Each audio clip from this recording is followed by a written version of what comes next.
Hey, everybody. Welcome back to another episode of Vision Pros Live. I'm your host and coach, Fletcher Ellingson. So glad you're here. I'm so glad you're in this conversation because it's a conversation of inspiration. It's a conversation of motivation. It's a conversation of expanding our knowledge base and the opportunity to create possibility. So welcome to the show. My guest today is Joanne Merrick, and she is from The Leadership Recipe. Welcome to the show, Joanne. Thank you so much. Great to be here. Hi, Yeah. everyone. Yeah. Hey, so before we get into what it is you do, uh, Okay. I want to start out with a win because we're habitually programmed to look for what's not working in the world, and that's easy to find. But I like to remind people that we can also create a habit of looking for what is working well, what is Mhm, feeling good. mhm. And so lay it on me, Joanne. What's been going well for you in your life, either professionally or personally? Yeah, great question. So, I guess a couple of things. Connection with other people in my industry that I have known for a long time. I think when we've had careers, for myself, it's expanded over 20 years. Especially, I'm in the learning and leadership development space. Reconnecting with people that I, initially met like 15 years ago in Hong Kong when I lived there and worked for a company called Juniper Networks, and starting to do more live sessions like this, like LinkedIn live sessions, streaming sessions. And we're talking about the importance of coaching. We're talking about the importance of great leaders. And we're also talking about AI and what's going on in the AI space, which for me is just absolutely mind-blowingly fantastic right now with the amount of time that, some of these AI tools are saving people on a day-to-day basis. And we're just expanding our horizons every single day with every single prompt that we put into any AI tool that we might be using at this particular point in time, I believe. And I just think the AI tools that are being created right now are just getting better and better and better. So I've been really excited to kind of really dive into my old relationships, revamping, revitalizing those relationships, relying on, the friendships, work friendships that I've had in the past, while kind of expanding my knowledge, my experience in the AI world. Yeah, that's great. So what I heard you say is there's your what feels good in your life is reconnecting and Yeah. bringing some energy to those relationships in your life, um, and that is so important because when we think about it, and I really invite our listeners to really consider this. What I'm about to say is that life is always happening in relationship. Right. Period. Hmm. Like you and I are in a relationship right now. Hmm. Now, before you hopped on this call, I was still in relationship. Relationship with what? Well, I'm in a relationship with the chair I'm sitting on. There's like if I bring my attention to it, I notice there's like, oh, I'm sitting in this chair. I'm typing on this keyboard. If I look over to my right at the lamp, I'm suddenly in relationship with that lamp. Life is Hmm. always occurring in relationship. And so what I love about what you said is what would happen if we became intentional about the relationships we're in, if we became really intentional about the energy that we're bringing to them, what might be possible if we just raised our awareness of that, right? Yeah, absolutely. And raise our awareness of how we are being impacted by those objects or things or Yeah. people or relationships, but more importantly, how we are impacting other people. Or Yes. how we are impacting our environment in the most positive of ways. Because I truly believe that, what are we in life if not the impact we have on other people in particular? Mm. So, focusing on having the most positive impact on people, things, circumstances, our environment is just so, so important. And I think it's a choice that we can make every single day. I just got goosebumps, and I'll tell you Oh, why. so die. Because yeah, because this is such an exciting question, and I love it when people go deep with me. And so again, I want to ask our listeners to really like just pay attention to what she just said. And get curious. And this is an opportunity to get curious. What kind of impact are you making in your relationships with other people? Right? What kind of impact? I mean, like take a moment and answer that for yourself. Am I being a source of kindness? Is my impact kindness? Is my impact contribution? Is my impact a sense of levity? Is my impact a sense of hope? Right? Is my impact a sense of positivity or not? Yeah. Right? Like, answer that question. And if you don't care for the answer, this is your opportunity to get curious, like, what's driving that, and Right. what do I want my impact to be in my relationships? Love that question. Thank you so much for bringing that to the table. Absolutely. This came to the fore for me when a dear friend of mine passed away 5 months shy of his 50th birthday, Fletcher, and it was a really difficult time for me to go through. But, you come through these things at the end of the day, and that's what my relationship with this particular person left me. And I truly believe that the impact that we have on other people is within our control. We just need to be a little bit more thoughtful about it every single day in, every single way. And to your point, get curious and ask ourselves, what impact are we having? And what, if we're not happy with the answer, what might I do to change that impact Mm-hmm. for Mm-hmm. for the positive? Our relationships, to get back to what we were originally talking about, in my opinion, are one of the most important things in life. And not only with family, family's important, but for me, it's been the friendships, my friends, uh, that I've managed to be very appreciative and grateful for Mm. over the time, and to never, ever, ever take that for for granted ever. Oh gosh, that is such a good point. And boy, we're just gonna take some sidebars here because this is so rich. When you mentioned that about friendships, Mm, I heard a podcast recently, and the topic was called. It was oriented for men, and the topic was, where have all my male friendships gone? right. And it was such a wonderful podcast episode. This guy was so just articulate and so vulnerable. It was Mm, really refreshing. But one of the things he said about his friends was that I'd never really considered this. He said, we all have friendships in our life, and if you remember early on when you were developing friends as a kid, it was more than a friendship. It was a love. It was a yeah, love there. There was love. Like, you loved your friends. Like, yeah, it may not have been a romantic love, but you were in love with them. I mean, and I mhm, remember that feeling, like I couldn't wait to be with my buddies. I couldn't wait yeah, to get home, drop my books off, and run back outdoors. I yep, loved being with them. I loved my friends. I loved my friends. And so these relationships are so important because, consider just to be open up to the possibility that I'm actually in love with these people, mhm. right? Um, I mean, we're taking Sometimes it we to this. say it, sometimes we don't. Yes, exactly, right. And sometimes Mhm, we say it, sometimes we don't. And men are a little more shy about it. yeah, If I'm going to paint with a broad brush, but anyways, yes. So friendships, they're so rich. So yeah, yeah, really, really, we want to get curious about, like, yeah, am I feeding that relationship? exactly. Am I telling the people that I love them? Yeah, Because yeah.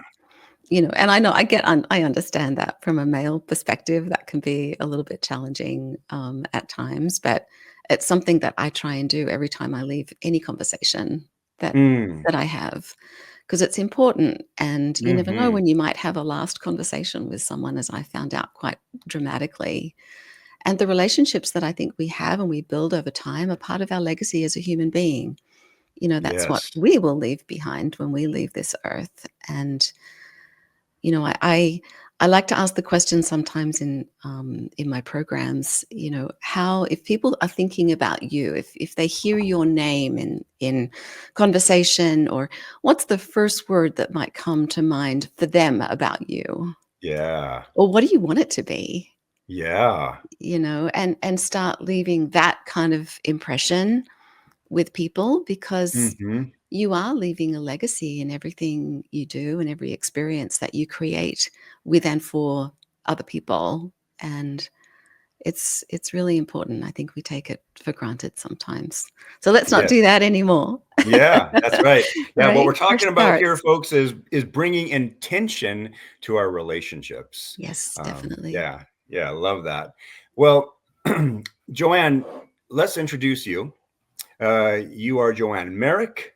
Your brand is the Leadership Recipe, and what I'd like to hear from you now is, because we are on Vision Pros, Mm. what's your vision? Yes, my vision. I guess this is part of the legacy conversation as well. So, having worked in management and leadership development now across 5 continents, 22 countries, I was born in Australia. If folks are wondering what my accent is, I've lived in Australia, obviously, in Hong Kong for 3.5 years, and now based in the US. And working in the management and leadership space, I think the role of a manager is becoming more, and leader, I use the term kind of together, although the skills associated with them can be very different. But I would like to think that managers and leaders take their roles so much more seriously than they do now or they ever have in the past, in terms of the impact that they're having on other folks. And ideally, obviously, the people that work for them or report directly to them, but also people that are their peers and maybe even their managers or their leaders that they're working with. And to be super conscious about the impact that they are having on those folks. I think that the relationship between a manager and their direct report is absolutely underestimated in terms of the impact that it can have, particularly on the direct report. And my vision is to create a world where managers are much more aware of the impact that they have on other people and start to do more of what they really can do to have a more positive impact, to take a more positive approach. And that starts with what I wrote my book about, which is called Game On: Is Management Your Best Career Play? And that's about helping folks make a more conscious decision to step into the world of management, rather than the typical trustful exercise that exists today, where people get promoted into a role that that they have no idea what it Yes, entails, other than from what the experience that they've had as being managed themselves. So my yes. vision in a perfect world is that such an important relationship between manager and direct report is seen as a much more significant one, with much more awareness of the impact that each have on each other, Mm, particularly managers on their direct reports, and to make it so yes. much more positive and so much more engaging as a result. Yeah, such a great vision and such an important topic. What I heard you say is your vision is to empower managers to raise their awareness of the influence that they currently have and can have. Right. Um, and this is so important because the experience of your life, I mean, wherever you are in your life, the experience of your life is 100% reliant on your level of awareness, Yes. right? You are only going to experience that which you are aware of. Hmm. And so if we want to see significant gains in our impact, in the quality of our relationships, and what is possible, then we have to begin to intentionally raise our awareness. Hmm. Now, so I really appreciate that. Now, some people listening might be thinking, well, like, okay, that's great. I kind of get it, theoretically, Right. but how would you suggest that I bring intention to raising or expanding my awareness? We have to be curious. We have to be asking more questions, especially as managers. Like, how did Mm, that meeting go for you? What went well? What could I have done differently? Maybe not every one-on-one, but every few one-on-ones, show some um, curiosity about how am I as your manager? I want to learn. I want to get better as your manager. Like, being humble enough to acknowledge that there is an element of esteem, or there's an element of authority that comes with that role. And with that authority, with that esteem, comes a responsibility for you to be curious as to how you can get better and how you can, to your point, become more self-aware around the impact that we're having on other people. Sometimes there's a gap between the intention behind a behavior, or what we've said or how we've said it, and the actual impact that that behavior or what we've said or how we've said it has had on another person. And if there's a huge gap between our intent and the impact that we're actually having, we need to be aware of that. The equation is that our intent needs to equal our impact in order to have effective communication and to become better managers every day. And the complexity associated with this, Fletcher, is that we are all running on a treadmill. We are going at 1,000,000 miles an hour to get results, to get outcomes, to get our job done. And people are struggling with this element of their relationships. And it is so important, because just if we took a little bit of time out to spend looking into these areas as managers and as leaders, we could excel the outcome. We could excel in our results. We can excel in our relationships, and obviously make for better everything and everyone around us. And I truly believe that. And on the converse side of that, I've just seen so much damage personally and professionally to some of these relationships between managers and their direct reports that are life-changing, that are lifelong.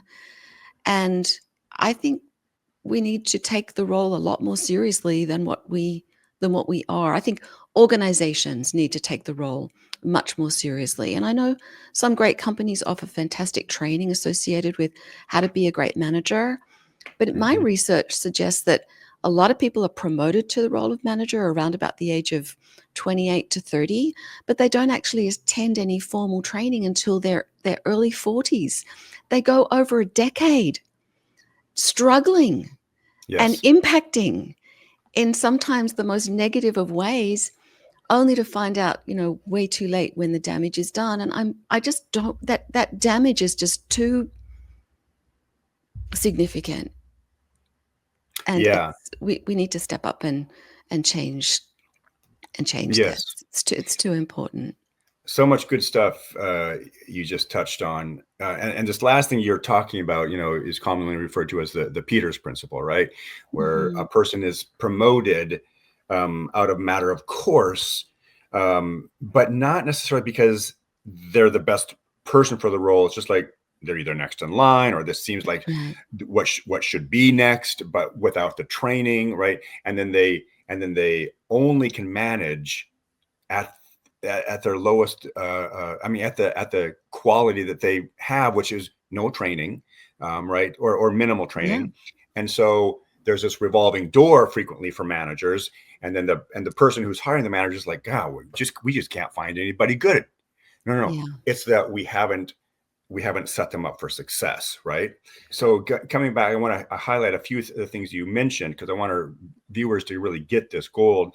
We asked the question, how do we intentionally, if we all agree, first of all, that if we want to experience greater breadth in our life, and life is the sum of our awareness, then to do that, we raise our awareness intentionally. How do we do that? And he said, we get curious.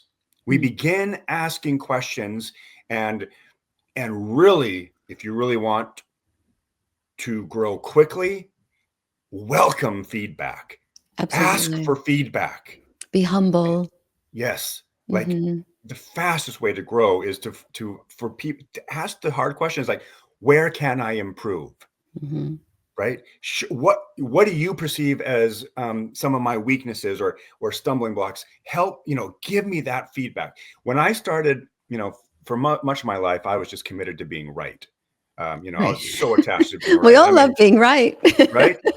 And when I realized how much it was hurting me, I made a commitment to start pointing out when I was wrong, when I didn't know the answer, and just taking responsibility. So, I'm thinking of a particular company that I used to work at. I mean, at company meetings, when they would say like, who did this? I mean, I would just be like, could have been me. Oh, that was probably me. Or like, or if somebody asked me a question like, gosh, I think it's this, but I've been wrong so many times. Let me double check, or let's bounce it off somebody else. Or if I was wrong, like, oh yeah, that was me. I just own it. And I became really comfortable with owning where I was wrong, made a mistake. And I'm telling you, Joanne, that was freeing. Yeah. Right? It didn't feel like it at the time, but now in my life, when I could just be like, oh yeah, that was me. Yeah, I make Yeah. mistakes. Yeah. Like there's so much freedom there. So yeah, That's right. get curious, welcome feedback, and get familiar with your vision. Know what your vision is. Become familiar with it. So you start living into it, and then and I love what you said. Oh, I can't remember the exact words, but you were talking about managers being impactful, effective. And I think if you're a manager, some of the three of the things you can continue to ask yourself if you really want to grow: does my team feel heard? Right? Do they feel heard? And if you don't know the answer to that, then I invite you to like really focus on that. The way you know if a person feels heard or not is that you're parroting back to them what you just heard them say using their Mm. words, right? And so they're gonna you should be able to at least repeat back what you just heard, so they have the experience of being heard. Do they feel supported?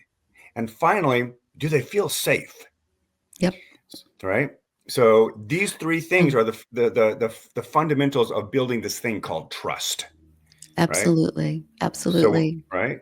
And I'd So like to take love what that you're one saying. step fur I'd like to take that one step further, and I hope Yeah. I've got a little background noise, so I hope that's not too distracting. I don't know I'm if not you can hearing hear it, that. Good, so good, we're good. good. Okay.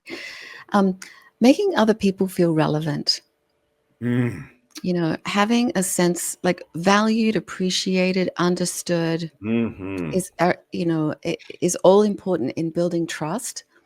But for me, the word relevance is important. And this gets back to our friendships too, as well. And I think to your point around before when you said there's a love there, there's that strength of a relationship there that we can call love. I like to ensure that other people feel relevant in my life. And Hmm. I like to feel relevant in their lives as well.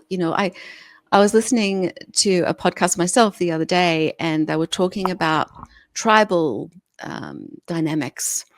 And even one of the 3-year-old children in the tribe feels relevant because he or her have been tasked with looking after the goats that give the milk to the tribe. Even as a 3-year-old to feel Yeah. relevant. And I think that is a very, I don't know, maybe misunderstood or less acknowledged word, because I Yes. think we all like to feel relevant. And if managers thought to themselves, or we think to ourselves in terms of our relationships with other people, how might I be making other people feel relevant in my life right now? And that might be showing some appreciation. It might be thanking them for something. It might be asking them for help, because we all love to help other people. Yes. There's a neuroscience associated with the importance of that. If someone comes to me asking me for my help in something, if I can do it, I'll absolutely love to do it, and I'll feel relevant and important in their lives as well. So, there's a multi dynamic going on here, and I would really love to. Maybe that's my vision, Fletcher, is for everybody to feel relevant Ooh. no matter where you are or what you're Oh doing man. in your life. That's beautiful. Yeah. That is Thank you for beautiful. helping me bring that out. I appreciate it. Yeah, that is absolutely beautiful. I love that. Imagine, imagine if everybody really truly felt like they were relevant, like Yeah. they mattered, Yep. right? Ah, that's Yeah. gorgeous. Gosh, so much good stuff. I hope you all are enjoying this conversation as much as I am. Because this is why I love podcasting. We get to connect with people all around the globe who are being a source of contribution, who are raising the bar for really intentional living. So love this conversation. We're just about up against our time here. Mm, So would you do me a favor, Joanne, and yeah, let people know how they can connect with you, how they can get a copy of your book, and maybe okay. there's some managers listening who are like, "Dang, man, we really need to bring this person in, like get some clarification in our own culture going." What's the best way to get a hold of you? Thank you. Yes. So I'm just Joanne, and Joanne. I know it's not a very common name. So people often ask me, how do I spell that? At theleadershiprecipe.com. My website is theleadershiprecipe.com as well. Hmm. And my book is available on Amazon, and its title is Game On: Is Management Your Best Career Play? And it's designed to kind of really help folks make an intentional decision to become managers by detailing all of what they need to know before making such a pivotal and important career decision. And I'd Right love to on. connect with folks on LinkedIn as well. If you're listening, please do reach out to me on LinkedIn. I do a lot of posts day to day, and I also do a weekly LinkedIn live session talking about AI and coaching as well. So I'd love to connect with you. Right on. So good to have you on the show. And uh, let's see here. And you said, oh yeah, there's also some sort of assessment tool on your website. Is that accurate? Yes, there is. In my book, I detail an assessment that folks can complete to determine whether management is the right thing for them now, or at some point in the future. Hmm. And I created that using an AI tool, which was fun to create myself.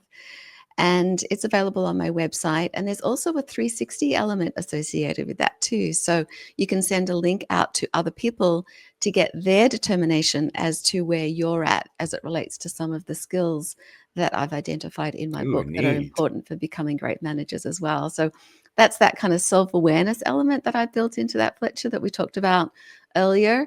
It's not just Yeah. what I think, it's really important to be open to what other Yes. people think as well. So I built that into the tool. So that's a free tool that's available from my website, and would love to connect with folks if they do the tool. Give me some feedback on how that went for them, and would love to continue the conversation. Right on.